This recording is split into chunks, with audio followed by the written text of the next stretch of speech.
नमस्कार। मैंने एक आर्टिकल लिखा था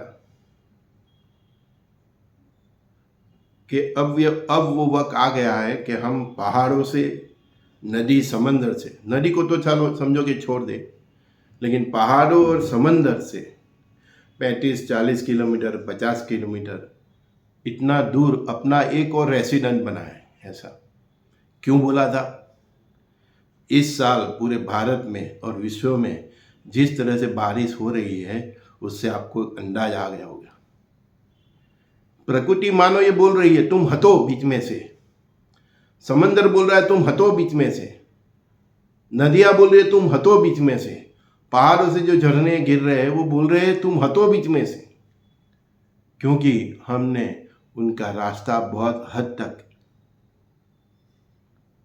बंद कर दिया है। प्रकृति मतलब नेचुरल, उसको अपने हिसाब से बहना चाहिए।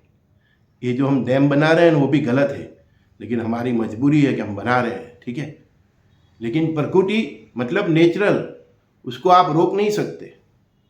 आप किसी पेड़ को काट सकते हैं, काटने से अच्छा है उसकी डालियां काटे। किसी भी चीज को आप रोक नहीं सकते।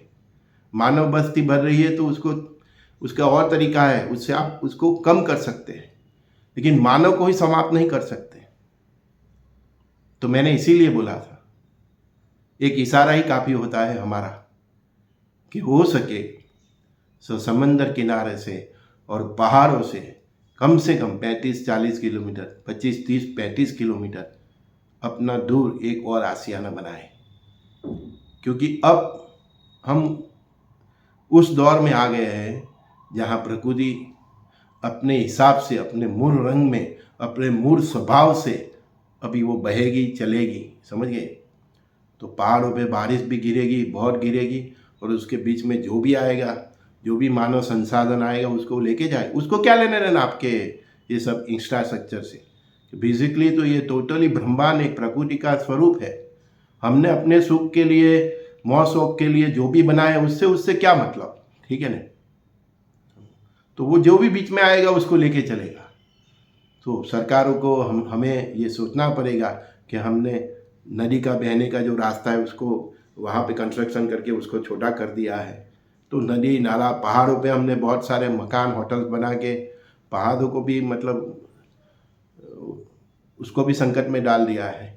तो वो अभी सब रिफॉर्म के मूड में है, समझ गया आप। रिफॉर्म के मतलब वो अपना जो स्वरूप है उसके ऊपर कायम करना चाहते हैं, वो वापस आना चाहते हैं। नदी अपने मूल स्वरूप से बहना चाहती है, पहाड़ अपने मूल स्वरूप से अपने सांसें लेना चाहते हैं, पहाड़ के झरना जो भी है वो अपने मूल स्वरूप में वापस आना चाहती है।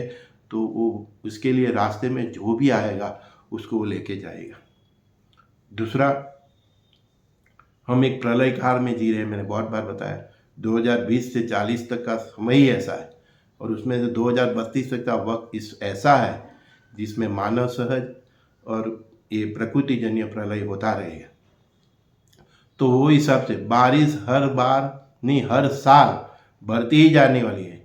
अभी 20-25 इंच पे आ गई है, कल 40 पे भी आएगी, 50 इंच पे भी। एक दिन की बात कर रहा हूँ। तो उसके हिसाब से सरकार को और हमें सबको मतलब रेडी रहना पड़ेगा।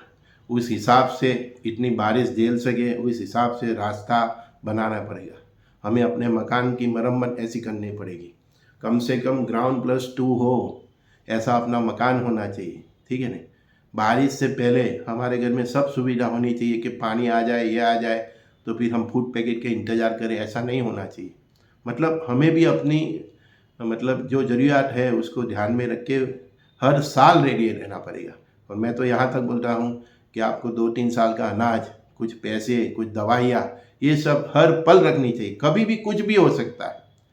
भारत एक बड़ा भूकंप का इंतजार कर रहा है, ठीक है। और साउथ में बहुत बड़ा जल प्रलय मेरे को दिखता है, और हमारा गुजरात और ये सब पूरे पश्चिम बंगाल तक पूरा समंदर के किनारे ही है। तो इन सभी स्टेटों को बहुत केयरफुल रहना है, और उसके तट के आसपास जो भी लोग रहते हैं तो कम से कम दूर, समंदर से 35-40 किलोमीटर दूर एक पोताना, एक अपना आशियाना बनाए, चाहे कोई गांव में हो एक मकान रखे, तो कभी ऐसी परिस्थिति होनी ही है, आज अपनी बारी तो कल उसकी बारी, ठीक है। तो ऐसी परिस्थिति में हम उधर जाके थोड़े दिन रुक सके, ऐसा वॉर भी होता है तो एक अलग अपना आशियाना होना चाहिए कि एक मकान गिर गया वॉर की बमबारी में तो दूसरा हो तो हम उधर जाके रह सकते, तंबू में रहने की नौबत नहीं आई।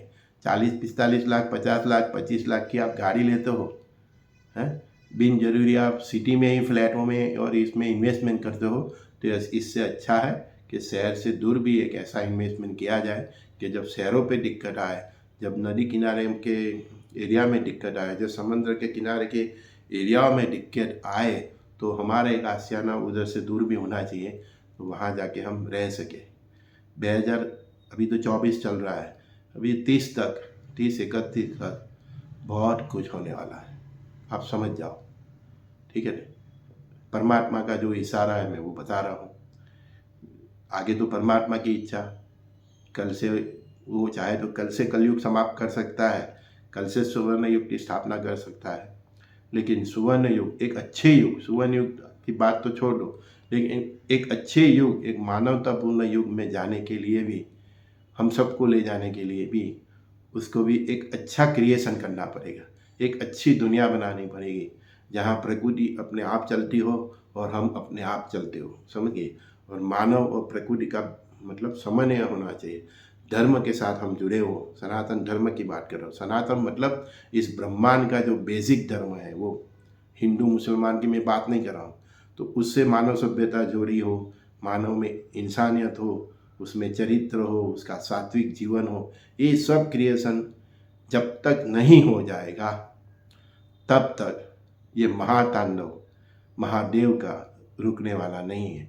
वो जो भी जिएगा वो देखेगा और अच्छा युग भी देखेगा, लेकिन अच्छे युग देखने के लिए आज से ही अपने जीवन में बदलाव लाइए, शुद्ध सात्विक जीवन जिए, अपनी ऋषि पूरा परंपरा का पालन कीजिए, सूतक असक जो सोच असोच का है वो सब अपना जो बेसिक है सनातन धर्म का उसका फॉलो कीजिए, ठीक है।